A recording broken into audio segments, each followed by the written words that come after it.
Hello everybody, my name is Vlad and today I'm gonna show you how the sunroof works on any Volkswagen product. Let's go!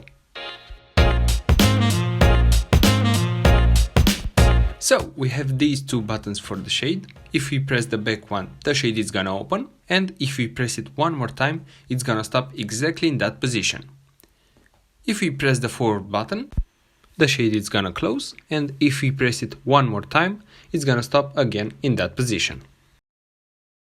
This is the wheel for the sunroof, and we have some commands on it too. If we push the wheel, the sunroof is gonna slightly open, and if we pull it, it's going to close.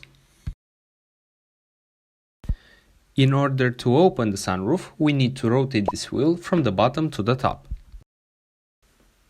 Okay, so right now the sunroof is on the position 0. Let's turn to the first position. As you can see, the sunroof opens. Now let's turn to the second one. And you can turn it to any position you want.